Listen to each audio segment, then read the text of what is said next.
አቤል ቤተ ክርስቲያን ሄዶ እያለቀሰ አረ የሆነ ነገር በለኝ ፈጣሪ ሆይ፣ አረ በጭንቀት ልፈነዳ ነው። ቆይ ግን ይሄ እጄ ስንት ጽድቅ የሰራውበት ልጄን ያቀፍኩበት ስንት ሰዎችን የረዳውበት እጄ ሰው ገደለ።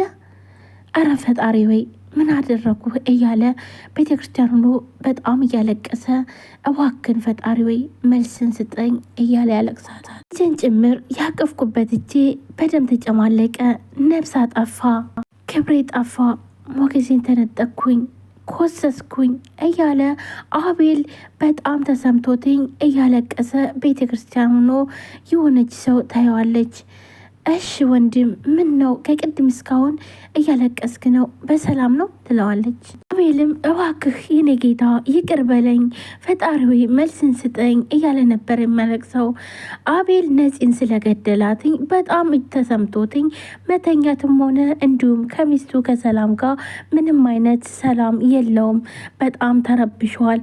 በቃ በሄደበት ሁሉም መደናበር ነው፣ ማልቀስ ነው፣ ሰላም አጥቷል። ልጅቷን መታ ይቅርታ ወንድሜ ከሩቅ ስታለቅስ አይቼህ ነው፣ ግድ የለም አመሰግናለሁ ይላታል። አቤልም ይቅርታ መቀመጥ እችላለሁ ትለዋለች።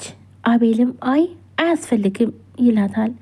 እሷም ጥለው መሄድ አልፈለገችም እንደዚሁ ነው። እናም ይቅርታ ብላ ተቀመጣለች። ወንድሜ የሰው ልጅ ለሰው የማያስፈልግ ኑሮ ቢሆን ኑሮ ሔዋንም ለአዳም ባልተፈጠረች ነበር። ስለዚህ አንተም ሰው ያስፈልገዋል። አመሰግናለሁ፣ ግን ደግሞ ለማታቂው ሰው ይሄን ያክል አትጨነቂ ይላታል። የስራ ሁኔታ ያስገድደኛል። የስነ ልቦና ሐኪም ነኝ። ዶክተር ማክዳ እባላለሁ። ማክዳ ብለህ ብጠራኝ ደስ ይለኛል ትለዋለች። ማክዳ አመሰግናለሁ፣ አሁን ግን ደግሞ ብቻዬን ነው መሆን ፈልገው ይላታል። አቤልም ስምህን ግን አልነገርከኝም ትለዋለች። አቤል እባላለሁ ይላታል። እሺ አቤል ይኸውልህ ነፃ የምክር አገልግሎት ከፈለግና እንዲሁም ደግሞ ለማንኛውም ነገር በፈለገው ሰዓት ማውራት ትችላለህ ብላ ስልኳን ትሰጠዋለች። አቤልም እሺ አመሰግናለሁ ብሎ ስልኳን ይቀበላታል። እሷም ጥለው ትሄዳለች። ሰላም እማማን አገሬ አንቺ አገሬ ብላ ትጠራታለች። አቤት ብላ ትመጣለች። ምን ያወዛውዝሻል? ተቀመጭ ትላታለች። እሺ ብለው እማሟም ቁጭ ሊሉ ሶፋ ላይ ተነሽ ሶፋ ላይ እንደተቀመጭ ትላታለች። እሳቸውም ድንግጥ ብለው ይነሳሉ። እናም እንዲሁም እንደዚህ ቁሚ አውሪኝ ይሏታል። ማን ሶፋ ላይ ተቀመጫለች? መሬት ተቀመጪ ትላታለች። እናም አይ አልቀመጥም እንዲሁ አውሪኝ ይላሉ። ምንድን ነው እንደዚህ የሚያመጻድቅሽ? እስር ቤት አድረሽ እንዳልመጣሽ አያድርግሽ ትላታለች። ምክንያቱም ወርቅ ሰርቃለች ብላ ለአንድ ቀን አሳስራት ነበረ። እኔ ምልሽ ቆይ ግን አቤል ምን ሆነው እንደዚህ የሚያደርገው እንዴ? ልጄ ደግሞ ምን ሆነ ይላሉ። አንቺ ልጅማ ምን ይሆናል እኔ ልቃጣል እንጂ ደግሞ ስጠይቂ ትንሽ አታፍሪም ትላታለች። በቃ ባክሽን ድሮም አንቺን መጠየቄ ደግሞ አቤል እንደዚህ እንደሚሆን አውቄያለሁ። ይሄው እድሜ ላንቺ ስታቃጥኝ ሰው አልመስለው አልኩኝ። እስኪ ደህና ምግብ ስሪ። ምን እንደምመስል ደህና ምግብ አልበላ ረጣው እኮ ተራብኩ እኮ እንዴ! እስኪ ትንሽ መለስ ስልበል እንጂ ደህና ምግብ ስሪ ባክሽ ብላ ትላታለች። እሺ ይሉና በጣም ክፍት ይላቸውና ይሄዳሉ። ሰላም ምንም አይነት እንኳን ክብር ለእናቶች የላትም፣ ስርዓትም የላትም። ምን ተገተረች ታየኛለች? እዚህ ሂጂና እዛ ስሪልኝ ትላለች። ሰላም ውድና የተከበራችሁ የቻናል ቤተሰቦች እንዴት ናችሁ? ደህና ናችሁ? ሰላም ሰላማችሁ ስትበል ለዚህ ቻናል አዲስ ሰብስክራይብ፣ ላይክ፣ ሼር በማድረግ ቤተሰብ ሁኑ። ዛሬም በአዲስ ቪዲዮ መጥቻለሁ።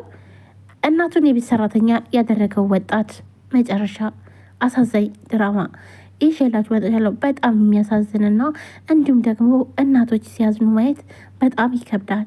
እውነት ለመናገር ይሄ ድራማ አንጀቴን የበላኝ ድራማ መሆኑን እያወቁ ግን በጣም ነበር ያዘንኩትኝ። ከአቤልና ስቃይ አሁንም ቀጥሏል። በሰላም አንዴ ሂጅ፣ አንዴ ነይ፣ አንዴ ቁሚ፣ አንዴ ተኚ ትላታለች። እሷም የምትላትን ታደርጋለች። በቃ ምንም አይነት ክብር የላትን ሰላም። ኤልም አሁን ላይ ግራ ተጋብቷል። አንዴ ቤተ ክርስቲያን ሄዶ ያለቅሳል፣ አንዴ ደግሞ መንገድ ላይ ሲሄድ ጥለውን እንኳን አያምነውም። በቃ ሲሄድ መንገድ ላይ ዘወር ዘወር እያለ ማየት፣ እንዲሁም ደግሞ ሰዎች ሲያወሩት መመለስ አይችልም። በጣም ይደነግጣል። ይህ ማለት እንግዲህ ነፂን ስለገደላትኝ እናም ደግሞ ወንጀሉን ደግሞ ስላልተናገረ ለማንም አልተናገረም። ሰላም እንኳን ብዙ ጊዜ ብታወጣጣው ምንም እንዳልሆነ ነው የነገራት። እናም ጨቀጨቅሽኝ፣ አንቺ ነሽ እንደዚህ የምታደርግኝ፣ የአንቺ ጸባይ ነው የሁሉ ነገር ያመጣብኝ፣ እባክሽን ተይኝ እያላትም ይነግራታል። እሷ ግን እኔ ቆይ ግን ምን አድርጌ ነው ይህን ያክል እያለች ሰላምም ግራ ተጋብታለች። ቆይ ግን ምንም እንኳን መጥፎ ማማ ላይ ብትሆንም ግን ደግሞ አቤል እንደዚህ በመሆኑ በጣም አዝናለች። አቤል በጣም አሁን ላይ በጣም ተቀይሯል። ጭራሽ በቃ ሲሄድም ሲወጣም በጣም እያዘነ ነው። በቃ እንዴት እኔ የጥፋተኝነት ስሜት እየተሰማው ነው። ለማንም አልተናገረም። እሱና እሱ ብቻ ነው የሚያውቀው። ሰላምም ለመቅዲ ትደውላለች። ወይ ትላለች። መቅዲ ያክስቷ ልጅ ነች።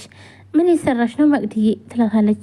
ምንም ዝም ብዬ ቁጭ ብዬ ከቤት እያነበብኩ ነው ትላታለች። እስኪ ነይ ከቤት አንዴ ደብሮኛል ትላታለች። ሰላምም እሽ በቃ መጣው አሁኑኑ መጣው ትላታለች። ቆይ ግን ደግሞ በሰላም ነው ግን ትላታለች። አዎ በሰላም ነው፣ ስትመጭ እናወራለን ትላታለች። እሽ በቃ መጣለው ትላታለች። ዲም ትመጣና አቤል እኮ ተቀያየረ፣ ምን እንደሆነ እንኳን ግራ ተጋባው፣ በቃ በጣም ተቀያይሯል ትላለች። አቤልን እኔ በደንብ አውቀዋለሁ፣ ያለ አንድች ነገር እንኳን እንደዚህ አይሆንም ትላታለች። መቅዲም ያክስተዋለች። የራሱ ጉዳይ ባክሽን ትላታለች። ቆይ እኔ የምልሽ ያቺ ነፃነት የምትባልስ ምን አውቄ የት እንደገባች አላቅላትም። ለነገሩ እንኳን ጠፋች፣ ባጠፋ ኑሮ በእኔ እጅ ነበር የምጠፋው፣ አለቃትም ነበረ፣ ህይወቷን ሲኦል ነበር ማስገባላት ትላለች። እኔ ድሮም ቢሆን በጣም ነበር ምጠላት ትላለች። መቅዲም እሷን ታየት ባክሽ፣ ይልቅ አክስቴ እንዴት ናት ብላ ትጠይቃታለች። በጣም ደህና ናት፣ ግን ደግሞ እኮ ጠፋሽ እኮ አንቺ። ቆይ ግን ለምን እንደማትመጪው መተሽ ለምን አትጠይቂያትም ትላታለች። እውነት ከመጣው ቆየው አይደለ? በቃ እመጣለሁ ሰሞኑን ትላለች። እስቄ ለእናቱ ደውሎ ላግኝሽ ይላታል። እስቄ ማለት የአቤል ወንድም ነው። እናም እሺ በቃ ቆይ አሁን ሰላም አለች፣ ትንሽ ቆይታ ትመጣለች ትለዋለች። እናም እሺ በቃ ውጭ እንገናኛለን ብላ ይገናኛሉ። እስቄም በጣም እናቱን እንቅ አድርጎ ይስማታል። ግን እማዬ ደህና ነሻ? ምንም አልሆንሽም አይደለ ይላታል። አሁን ልጄ ምንም አልሆንኩም ትለዋለች። ምክንያቱም ደግሞ አንድ ቀን ታስራ ስለመጣች ነው። ስማዬ ምንም ነገር ስላላደረግኩልሽ ላደርግልሽ ባለመቻሌ በጣም ይቅርታ አድርግልኝ ይላታል። ደግሞ ይሄ ደግሞ ምንድን ነው? ቆይማ እጅን ሰላምንማ ሲኦል ነው ማረጋት፣ ሲኦል አለቃትም ይላል። ተው እንጂ ልጄ፣ በቀል እኮ ሰይጣን ነው። ተው በቃ ዝም ብለህ ተው፣ እንዳለፈ ነገር ተው። እውነት በጣም በጣም ግን አቤል ግን ምን አይነት መልካም ሰው ነው ይላታል። ወይ አቤል በጣም መልካም ሰው ነው፣ በጣም ጥሩ ሰው ነው። እሷም እንግዲህ ያው ፈጣሪ ያው የሆነ ነገር ሆና ነው እንጂ በጤናዋ እኮ አይደለም ትለዋለች። ቆይማ አለቃትም ግን እማዬ አቤል ግን ደስተኛ ነው? አዎ በጣም